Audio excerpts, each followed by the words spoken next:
कर जीवात्मा को घर पहुंचाने का। ये 2 जन्म आपके, और आपने कोई जन्म नहीं समझ पाया, क्योंकि सदगुरु वचनों को भूल गए आप, सदगुरु की महिमा भूल गए। उनके चरण शरण में रहकर आपने कुछ सीख ही नहीं पाया, कुछ समझ नहीं पाया, कुछ अपने जीवन में उतार नहीं पाया, तो लाभ से वंचित रह गया। आप वंचित रह गए लाभ। इसलिए महापुरुष सत्संग का इशारा करते हुए कलयुग के जीवों से क्या कह रहे हैं? ये सत्संग है गुरु गंगा, नहाना हो तो चले आओ। सत्संग है गुरु हो तो चले आओ। ये सत्संग है गुरु गंगा, नहाना हो तो चले आओ। गुरु गंगा नहाना हो तो चले आओ। गंदगी पाप कर्मों की धुलाना हो तो चले आओ। गंदगी पाप कर्मों की धुलाना, गंदगी पाप कर्मों की धुलाना हो तो चले आओ। गंदगी पाप कर्मों की धुलाना हो तो चले आओ। सतगुरु ने दिया अवसर समय से जा के सब जाओ। है सतगुरु ने दिया अवसर समय से जाग जाओ। है सतगुरु ने दिया अवसर समय से जाग ये सब जाओ। है सतगुरु ने दिया अवसर समय रत की, जो बचना हो तो चले आओ। ये सत्संग है ये गुरु दरिया, नहाना हो तो चले आओ। ये सत्संग है गुरु दरिया, नहाना हो तो चले आओ। गंदगी पाप कर्मों की धुलाना हो तो चले आओ। गंदगी पाप कर्मों की धुलाना हो तो चले आओ। छोड़ दो मांस मदिरा को भला अपना जो तुम चाहो। छोड़ दो मांस मदिरा को भला अपना जो तुम चाहो। छोड़ दो मांस मदिरा को ये भला अपना जो तुम चाहो। छोड़ दो मांस मदिरा को भला अपना जो तुम चाहो। यही है युक्ति बचने की, सब शाकाहारी बन जाओ। यही है युक्ति बचने की, सब शाकाहारी बन जाओ। यही है युक्ति बचने की, तुम यूं हो जाओ। यही है युक्ति बचने की, तुम शाकाहारी बन जाओ। ये कलयुग जा रहा देखो, और सतयुग आ रहा समझो। कलयुग जा रहा देखो, कलयुग जा रहा देखो, सतयुग आ रहा समझो। इन दोनों की विषम टक्कर से बचना हो तो चले आओ। प्रेम से बोलो जय गुरुदेव। जय गुरुदेव। नाम किसका? प्रभु का। प्रभु का प्यारा नाम। जय गुरुदेव। उपस्थित सत्संगी प्रेमी जरूर, ये कितना खराब समय आ गया। खराब समय को बदलने के लिए समर्थ सद्गुरुदाता दयालु आए, जिनको हमने आपने पहचान नहीं पाया, अपना बना नहीं पाया, अपनी जीवात्मा का उद्धार कल्याण करा नहीं पाया, अपने किसी पाप कर्मों की माफी नहीं दिला पाया, और कहते चले गए चले गए। फिर ये काम कौन करेगा? क्या बिना माफी मिले काल माया यहां से निकलने देगी? जिसने अपने कर्मों के विकट जाल में फंसा के रखा, इस जाल से छुटकारा दिलाने वाला ये धरती मंडल पर है कोई? ये सब विचारने विषय है, ये हंसी मजाक का विषय नहीं है। इसे समझना चाहिए, अपने जीवन में लागू करना चाहिए और लाभ प्राप्त करना चाहिए। ये सत्संगी के लक्षण है, ये गुरु भाई के लक्षण है। गुरु भाई का कितना बड़ा रिश्ता होता, आज वो भी खत्म है, वो भी खत्म। आपने तो वो काम किया है, सारे गुरु परिवार को कलंकित कर दिया, सारे गुरुओं को कलंकित किया, सारे संत समाज को और सारे सद्गुरुओं को आपने झूठा सिद्ध कर दिया। जी बिना काम किए चले। एक कितना बड़ा संत समाज पर कलंक है। सारे संतों की महिमा आपने खत्म की। इस अपराध की माफी कैसे मिलेगी? क्या कभी मानवबुद्धि से बैठ के आप लाश को छिपाने की कोशिश करें तो ये पुलिस विभाग ये तुरंत हावी हो जाएगा, कहेगा या तो तुमने जहर दे के मारा या फांसी लगा के आत्महत्या की, तभी तुम छिपा रहे हो। छिपाने का कारण क्या है?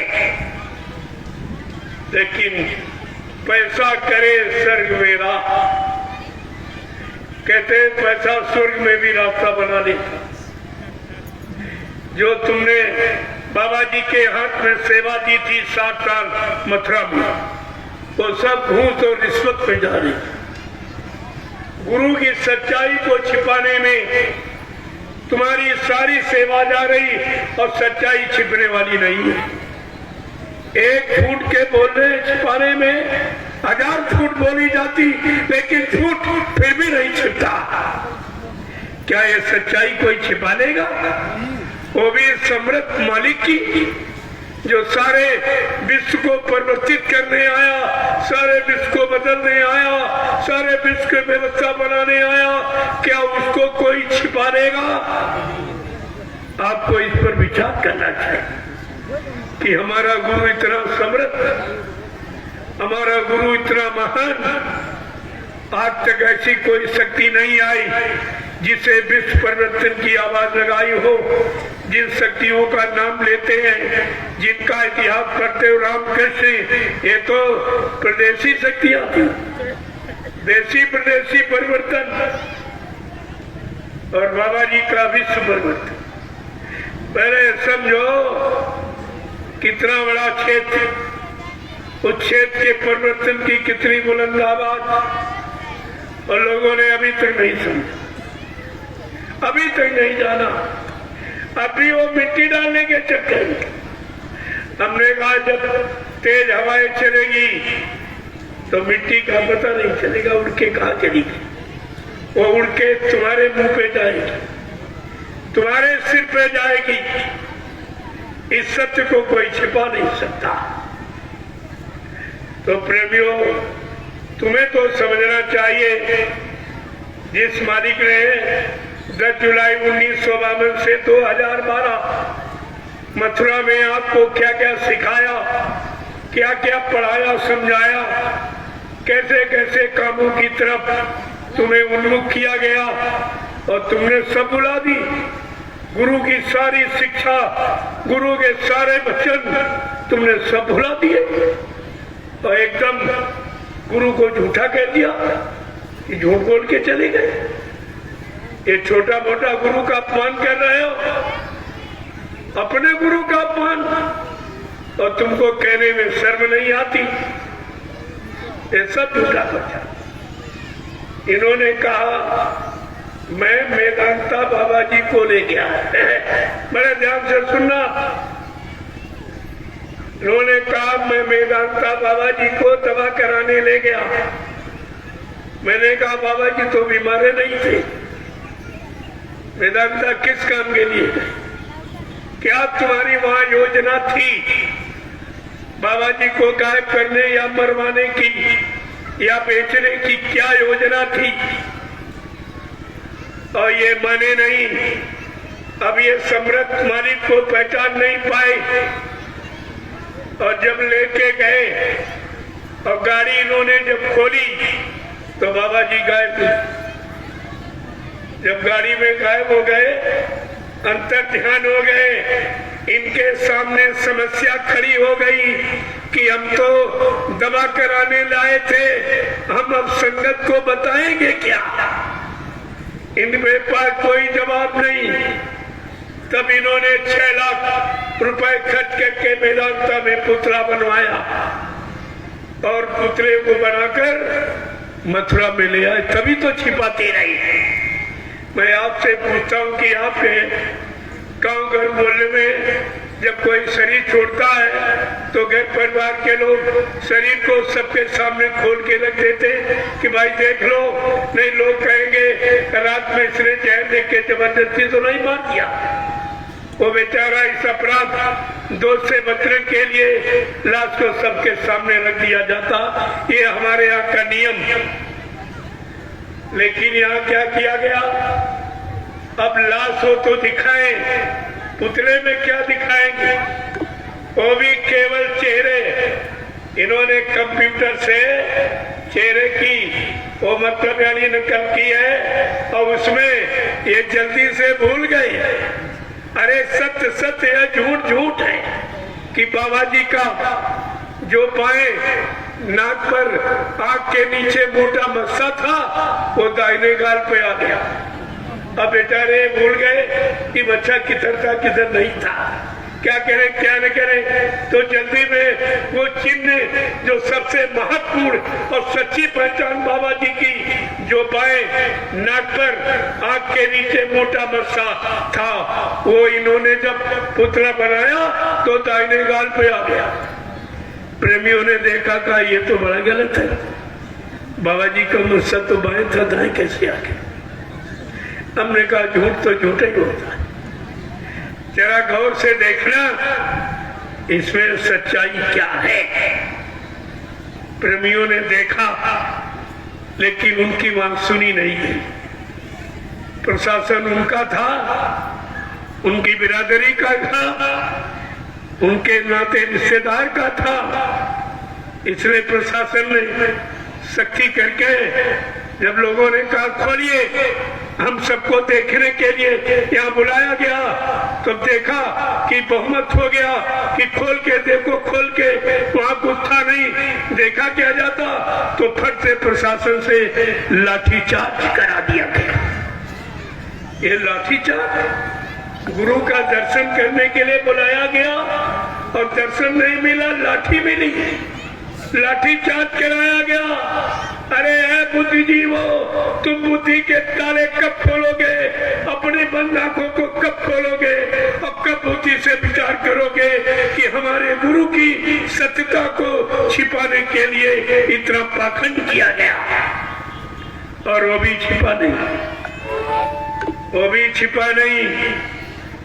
ये इन्होंने कहा मैं 2:30 बजे मेदांता से बाबा जी को जिंदा लेके आया। उस पुतले को जिंदा करने के लिए इतना नाटक किया गया और कमरे में बंद करके ताला डाल के रखा गया।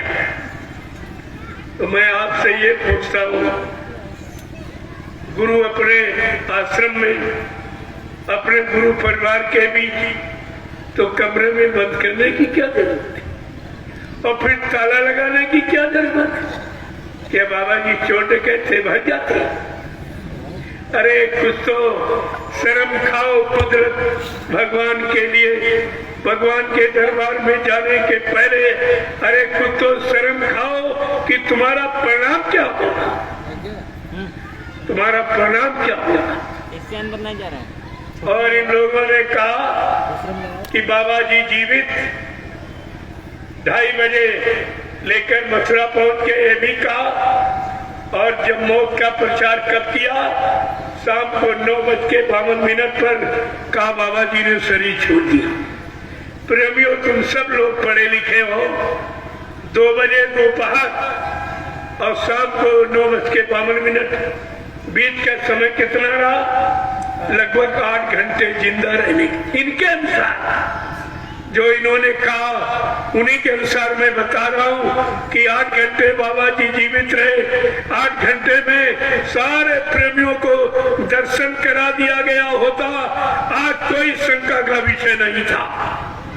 लेकिन मैं आपसे पूछता हूं, आप बाल बच्चेदार हो, सच होता ना कि हिंदुस्तान के किसी प्रेमी ने बाबा जी के शरीर को पूरा खोल के देखा था? नहीं देखा था।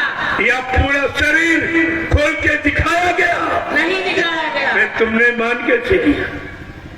बिना देखे आपने कैसे विश्वास कर लिया? जब ये चर्चा फैल गई कि नहीं दिखाया जाए, खोल के हम देखेंगे, इन लोगों जाना तो रात खुल जाएगा।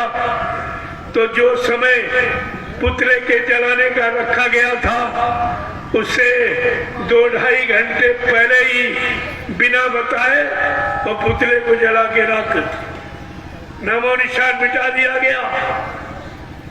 जब प्रेमियों ने कहा कि इस राख की जांच कराई जाए, जब वो राख डॉक्टर के पास लेके गए तो डॉक्टर ने कहा ये तो चंदन की राख है, ये मनुष्य शरीर की राख नहीं है। पर से करोड़ों रुपए फिर बदल दिया गया। अब ये सोचो, तुम्हारी जो सेवा बाबा जी के हाथ में आपने 60 बरस मथुरा में पकड़ाई, वो कहाँ जा रही है? घूस और रिश्वत। वो भी गुरु की सच्चाई को छिपाने में। आप भी अपराधी हो गए, आपका दिया हुआ धन अपराध में खर्च हो रहा, तो इसलिए आप भी तो अपराधी माने जाओगे, क्योंकि तुमने आवाज नहीं उठाई। तुम इतने थे, वो तो केवल 5, ये 5 ने मिलकर नाटक किया। तुम 45 करोड़ क्या करते रहे? और आज भी तुम्हारे अंदर हिम्मत नहीं कि अपने गुरु की सच्चाई को तुम खोल के कह सको। आज भी तुम्हारे में हिम्मत नहीं है। इसलिए अपराध तो तुम्हारा सिद्ध हो गया और सजा भी अपराध की निश्चित होगी। इसलिए इससे बचने का तुम्हारे पास कोई उपाय नहीं है। उपाय ये है, अभी समय से जाग जाओ, चेत जाओ, गुरु वचनों को याद करो, नाम की कमाई में लग जाओ, सुमरन ध्यान भजन करने लगो। अभी आपका बचाव हो सकता। जिन्होंने मुसलमान प्रधानमंत्री को माफ कर दिया, जिन्होंने कितने कुख्यात डकैतों को साधु बना दिया, आपको भी माफी मिल सकती है। लेकिन कम से कम अपने जुर्म को स्वीकार तो करो, अपनी गलती को स्वीकार तो करो, तब तो माफी मिल जाएगी आप। अन्यथा माफ होने का कोई उपाय नहीं, कोई भी उपाय नहीं। जब ये कहा गया कि अगर आप सही शरीर ले आए हो और शरीर बाबा जी ने छोड़ दिया है, एक बार पोस्टमार्टम करवा दीजिए। और फिर उनके सामने समस्या करी कि पोस्टमार्टम अगर शरीर हो तो कराए, लेकिन पुतले का क्या कराए? फिर पैसा भरना पड़ा। जगह जगह पर तुम्हारी सेवाओं को घूस रिश्वत में लगाया जा रहा और तुम एकदम मौन बैठे हो। क्या ये तुम्हारा दोष नहीं है? क्या तुम सच्चाई के लिए, अपने सच्चे सद्गुरु के लिए उनकी सच्चाई को कहने के लिए मुंह नहीं खोल सकते? वो भी तुम्हारा बंद है। कोई नहीं बोला। जब मैं निकला, मेरा विरोध चारों तरफ। आज भी सच्चाई को हमेशा जल्दी पनपने नहीं दिया जाता, लेकिन सत्य तो सत्य ही है, उसे कौन नकारेगा? 28 मई 2012 को मैं इसी सच्चाई को लेकर जब दिल्ली पहुंचा, जो जंतर मंतर भूमि के नाम से जानी जाती है, और मैंने 1000 प्रेमियों को साथ में लेकर मैं पहुंचा। प्रेमियों ने प्रधानमंत्री गृह मंत्री को ज्ञापन दिया, उनसे रिसीविंग ले ली। मैंने 1.5 घंटे मीडिया से वार्ता किया। मीडिया ने फुल चैनल खोला, पत्रकारों ने कैमरे खोले, लेकिन छापा निकाला कुछ। मैंने कहा अगर आप सच्चाई की सुनवाई कार्रवाई नहीं करोगे तो मैं 1 सप्ताह के बाद फिर आ जाऊंगा। प्रेमियों, कोई सुनवाई कार्रवाई नहीं हुई। मैं 1 सप्ताह के बाद फिर लगभग 500 प्रेमियों को लेकर उसी जंतर मंतर भूमि पर पहुंच गया। प्रेमियों ने राष्ट्रपति को ज्ञापन दिया, उनसे रिसीविंग ले ली। मैं 4 महीने भारत सरकार का इंतजार किया कि बाबा जी की मौत के बारे में भारत सरकार कोई न कोई सही निर्णय अवश्य लेगी, लेकिन जब कोई निर्णय नहीं लिया प्रेमियों, तब मैंने अपने स्वामी के लिए ये निर्णय ले लिया और मैं निकल पड़ा। सर्वप्रथम कलकत्ता से लेकर पूर्वी उत्तर प्रदेश, वहां से देहरादून पंजाब, ये सब सच्चाई का पर्दाफाश करता हुआ मतलब यानी मध्य प्रदेश, छत्तीसगढ़, बिहार और झारखंड और दिल्ली से हिमाचल से उत्तरांचल। मैंने पहला कार्यक्रम उत्तर प्रदेश के कुशीनगर जिले में गुरु पूर्णिमा का पहला कार्यक्रम, जिसमें 5 लाख प्रेमी इकट्ठा हुआ। ये सुनने के लिए आया कि सारा हिंदुस्तान कह रहा बाबा जी चले गए, लेकिन एक बाबा कह रहा बाबा जी जीवित हैं और बड़े ही सच्चाई के प्रमाण देकर। ये सुनने के लिए लोग आए। मैंने सारी सच्चाई खोल के कही। मैं उस समय 3.5 घंटे बोलता था। पूरी सच्चाई मेदांता से लेकर और मथुरा और इसके पहले की जहां जहां अधिवेशन और सम्मेलन किए गए और 4 महायज्ञ किए गए और दूरदर्शी भूम ज्योतक व्यवस्था बनाई गई, मैंने सबके बारे में पूरी जानकारी दी कि इनकी सच्चाई कौन उजागर करेगा, इस सच्चाई को कौन खोलेगा और जनजन को सुख शांति कौन प्रदान करेगा। ये मैंने सब खोल के कहा। इसलिए प्रेमियों, मैं नेपाल राष्ट्र के लिए कोई नया नहीं। ये मेरा 5वां कार्य, जो पहले कहा था आज भी वही कहते। मेरे में कोई तब्दीली बदलाव नहीं पड़ी, क्योंकि हमको आपसे कोई स्वार्थ नहीं। मैं प्योर परमार्थ की बात करता हूँ। मैं सद्गुरु दाता दयालु के अनमोल वचनों को लोगों के कान तक पहुँचाता हूँ। मेरा कोई काम नहीं। जय गुरुदेव, जय गुरुदेव, जय गुरुदेव, जय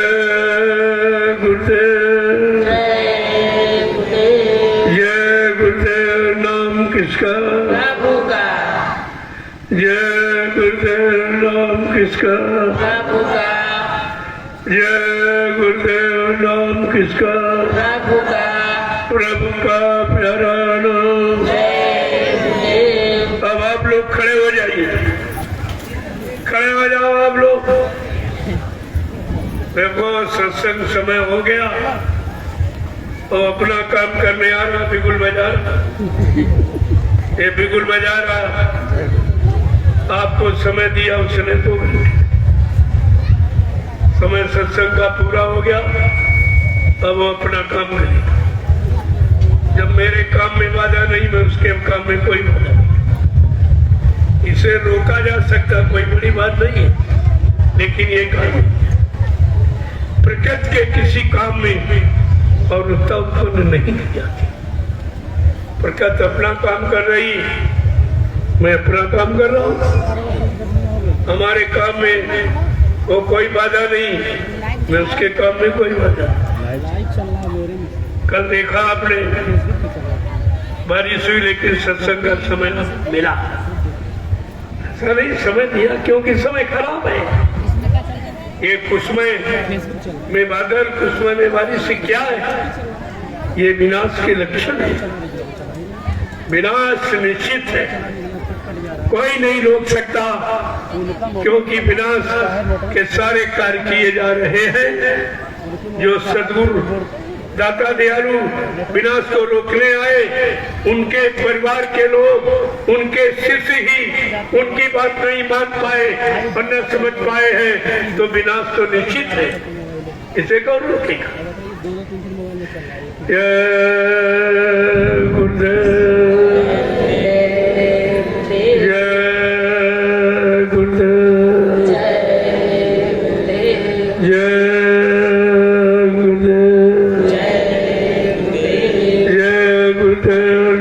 किसका? जय गुरुदेव नाम किसका? प्रभु का। प्रभु का प्यारा नाम। जोर से बोलो, सब मिल बोलो, बोलना होगा। अभी से बोलो, दुख दर्द हरेंगे, सब कष्ट मिटेंगे, सुख शांति भी देंगे। सबके दाता,